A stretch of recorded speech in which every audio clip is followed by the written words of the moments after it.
Number 2 is selling online courses for monetary gain. Now, people give it a bad rap because they say, oh, you're a scammer if you sell online courses, or you're like a fake guru. But understand that, like, with a small audience that needs value, you can create that for them pretty easily by focusing on a skill that you learned, or a source of thing that you, for example, a job skill, maybe like you know about like plumbing more than anybody else. Whatever your skill is that you can master and put into a book or a product for somebody, you can sell to your audience. And by default, if you're adding value to people, guess what happens? Yo, you want to do plumbing? You want to do XYZ? He does that. So your word of mouth goes rapidly because they're saying, okay, this person is specialized in this area of expertise. Let's go to him for help. So that's how it works for selling courses online. But everyone does it though. Yeah, and guys, you don't have to have a huge audience to monetize. I mean, I remember, like make a good amount of money. I mean, John from Modern Life Dating, you know, I remember when I met him, he only had a couple thousand subscribers, but when he was doing course launches, he was making, you know, $50,000 to $100,000 a month, and I was like, holy shit! But he was able to monetize a small audience because he sold directly to them. He had something that they wanted, which was, you know, being able to be more attractive and get girls. And he had this course and he put it out, and he would be able to monetize his audience. And this is what a lot of people do, is they sell courses. You know, and the thing with selling courses, obviously, you know, the good, there's good and bad, right? Because the good is you're able to directly monetize and you're able to sell a product and, you know, be able to generate revenue. The negative is, you know, people are gonna, when you do it long enough, you're gonna get a fake guru thing. Like, and there's no way to avoid it.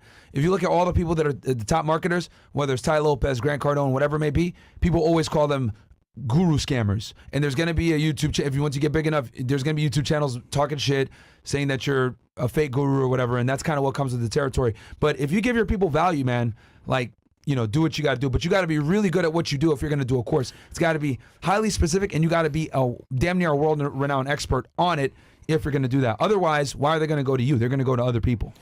Look at it as what millionaires do to make money. They create a service or product people want or need. They sell it, and they make money. Same thing with courses. But as a creator, you're doing it for your audience specifically to gain value, to add value. So that's pretty much what it is, like what Marion's saying. And a matter of fact, since we're on this topic, you could do it two different ways. You can have it with like a subscription service, kind of like how we're doing it with Castle Club Premium for you guys, or you can do it with like a one-time sale with a course. That's number 3, basically. Okay, my bad. Yeah, go ahead, segue. Go ahead. So yeah. So number 3 is adding a sub-service to your platform, like Castle Club Premium, Castle Club itself. And all you're doing is you're creating a community where people thrive and talk to each other, but you're adding value to them directly right there and then. And really, matter of fact, let me harp on this. Yeah. Guys, if you make content that is what I consider volatile, you cover geopolitics, you're right wing, you cover social issues from a right wing perspective, you talk about you're critical of certain isms, if you guys know what I'm saying. If you make content that could be deemed as like bigoted content, you absolutely need some kind of subscription paywall, guys.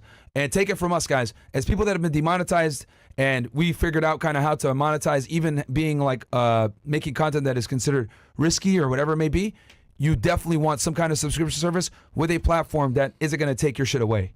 That is so important, guys. So whether it's your own website, your own subscription service, it is critical that you have something where you have a subscription-based model if you're a creator that makes content that is considered controversial. Because the thing is, with a lot of these tech companies and a lot of these platforms, guys, let's just face it, they're all left-leaning. So if you have any type of conservative viewpoints, you are significantly at more risk to be demonetized, deplatformed, etc. It is what it is, you know? Unless you're on Rumble, you're probably going to get banned or have a strike, or something is going to happen to you at some point if you have any type of conservative or right-wing talking points. That's what it is. And here's the thing. You cannot even talk about politics. Let's say you're like a culture war type guy, right? And you talk about daily things. If you speak about it from a right-wing perspective, you still have a significant chance of being censored. You know, you do have platforms like Rumble and X, which are a lot more lenient, or more, how do I say this? More open to conservative creators. But the main platforms, guys, they're not fucking with it, bro. So you want to have some subscription service. This is why Daily Wire has a subscription service. Tim Cass has one. Alex Jones, Steven Crowder, us, Russell Brand, because they can literally come in and just chop you at the knees and deplatform you or demonetize you anywhere. So you need a subscription-based model if you make content that is deemed controversial, guys. So important, so important. Yep, that's very true. Okay, number 4 is going to be it's a funny one here. Affiliate marketing. So a lot of people make content, and either they don't have a big audience or they have a smaller base, which obviously means. Sorry, go ahead. No, I was just gonna say, guys, please get your questions in because I think this is a really cool topic for you guys. Yeah. And I would love to answer some of you guys' questions on this show about this. And don't worry, we're gonna give you guys Fresh and Fit news at about 10 o'clock tonight. So we'll be on for like another 40 minutes or so, and we'll give you guys the news. But guys, this is the episode. If you got questions about getting on YouTube or Twitch or Rumble or whatever, this is the perfect episode to ask us questions. We literally know how every single platform works because we stream on all of them. We stream on Twitch, YouTube, Rumble, X, all of them, man. So if you guys got questions, dude, now's the time to ask. And on top of that, we've been demonetized and still found ways to make money. So guys, there's no one on the internet, I would say, that is aware of how to kind of get around stuff when you make controversial content better than us.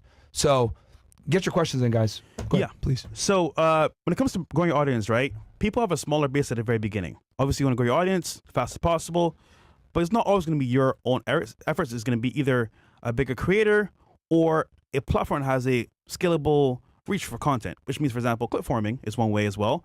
But affiliate marketing just means you find a creator, has a bigger audience, maybe caters to your audience as well. You talk to them, hey, listen, let's do a collaboration. I'll give you a link to my product. You post it to your audience, and we make money together. That's called affiliate marketing. So, for example, we did Casey coaching back in the day. We had a coaching for, I believe it was dating abroad, right? And we brought him in for a show. We created an affiliate link, especially with Miguel and Charlie as well. Yep. And we made content together. People liked the content. They saw the value in it, and they brought the product, and we both made money at the same time. That's affiliate marketing in a nutshell. You find a creator that you like or is with your beliefs. You collab on that creation. You send out that link for a product or service. People buy it, make money together. This is actually very important, guys. So for a lot of you guys, right, you might, let's say you got like a really nuanced skill, right? You want to teach people how to be an airplane pilot, right?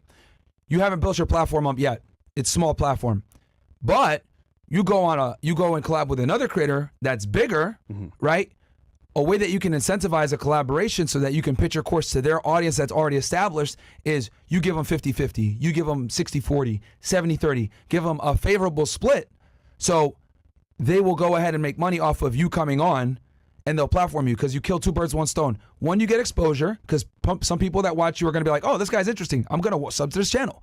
And then also you're able to get your course out in front of more people. So affiliate marketing, guys, is a fantastic way to like make money if you have a smaller platform. And again, my buddy John from Out of Life Dating did this really well. He would go on multiple other channels, right? At the time, it was like redpill channels that were similarly aligned in views, like you stated before. And he would pitch his dating course on there, and he'd give everybody a percentage. And that would incentivize people to promote the course, work with him, etc. And he was able to get out in front of more eyeballs, people that bought the course, liked the course, and then they would come in and be supporters of him as well. Or let's say they don't buy the course, they at least will like the value that you offer when you come on the show, because what ends up happening, guys, is, Gary Vaynerchuk, right? Is Gary V, right? Yeah, Gary V. He always has this thing, jab, jab, jab, cross, right? Hook, sorry. Jab, jab, jab, hook. And what that means is value, value, value, proposition. Value, value, value, proposition. So when you come on someone's thing, you come in and you give a bunch of free value so that you can illustrate yourself as an expert at what you do. Yeah. Then it's going to be a lot easier for you to sell. You tell them the what, you tell them some of the how, but you sell the real 1, 2, 3, 4, 5 how to, right?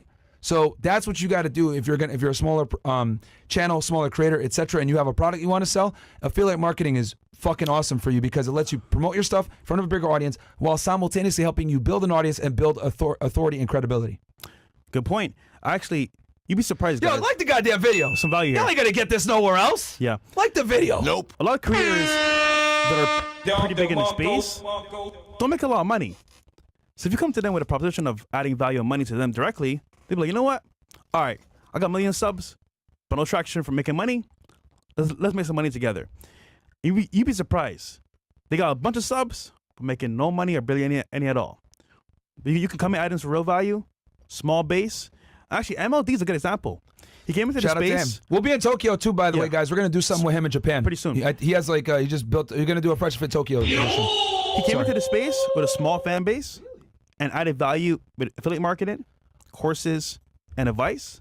He collabed with some big creators, And he became a millionaire doing these same things we were listing here in front of you. With a small audience, guys. Small audience. With a very small So audience. you don't always need a million subs. All you need is a good audience base that you can expand on and add value, pretty much. Yeah, and if you really know what you're doing, guys, you can sell it. But affiliate marketing is huge, guys. Like, I can't stress this, especially for the smaller guys out there. Like, you can really use this to like run it up and make a bunch of money, and also convey authority while you do it. The big thing though, guys, with affiliate marketing is you don't want to be too salesy, right? A lot of people like to hard pitch. Focus on giving a lot of value, then make your proposition. I think that's very important too, because a lot of people do this high pressure sales techniques, which I guess can work. But what's going to happen is you'll make sales doing that, being aggressive, but people are going to like consider you they're going to challenge your integrity. You're going to lose a little bit of credibility when you do that. So you don't want to force the sale. You want to give the value. Hey guys, by the way, selling a course, whatever, be doing it a bit more nonchalant. The high pressure sales tactic does work, especially when you're dealing with the person in person, but you don't want to come off as too salesy, because people get annoyed by that, because everyone has a course to sell. So you don't want to you don't want to fall in the same category as everybody else. Yep, that's correct. Number 5, become a creator or influencer. Now, you're probably wondering, why wasn't this number 1? And it's because this takes time, guys. I don't care who you are as a person, individual. If you want to make money or even provide a service or product to somebody online, you need to know what your core value is going to be. It could be maybe making funny videos online, maybe IRL streams, maybe doing like dating videos, money videos, whatever that is to you. It takes time to understand what that is. Once you figure it out, though, the question is, how do you monetize this to make money online and add value at the same time? Because guys, whether you're a creator today or a creator tomorrow, you need money to survive in this world. Well, for example, just to even like have a meetup, do events, create a course, you need money in the first place. So think about it from a standpoint of, okay, this what I like to do, I want to share it with the world. Great. That's one thing. Part 2 is how to monetize this to make money for me and my channel. That's the biggest thing there as well, because you need both of them together. Make content is cool, but without any type of monetary gain behind it, I mean, I get it, but to run things smoothly over a period of time, you need the money. I don't care who you are, you need the money. So figure out what you want to make for content. And there's many examples out here. There's us, other creators as well online. Choose the path you want to follow and then stick to it. And make sure you're damn good at whatever you pick, guys. Don't get into a niche because you think it's going to make you a bunch of money. Like, make sure that what you're doing, you have a specific skill set that can add value to that demographic. You got to also understand, after 2020, a bunch of people decided that they wanted to quit their jobs and get on the internet and make money, which is great, right? That's awesome. But the internet is more saturated now than ever before. YouTube is more saturated. You got YouTubers that damn near run channels that are like TV networks. Yeah. Right? You got TV networks that are on YouTube that you're competing against. So it's very important to be able to stick out and have a skill set that other people don't necessarily have, and a very good niche, and be good at that niche. So also, the other thing I'll warn you guys about is censorship is real. Okay? If you're going to go ahead and talk about certain topics like we do, be prepared to have backups and backup ways to make money. That's also very important, especially if you're going to get into anything that, challenges the status quo, right? If I was going to give advice to like an influencer, I would tell them, hey, start out with something that's safe, making money, comedy, fashion, some crap like that, fitness. These are all very safe genres that are not going to put you in precarious situations financially where you'll get banned. Now, if you're risk averse and you want to go ahead and get involved in some of the topics that we might talk about or other people, just understand that there's a very high likelihood that you can get your platforms destroyed before you even get big. So something to just keep in mind.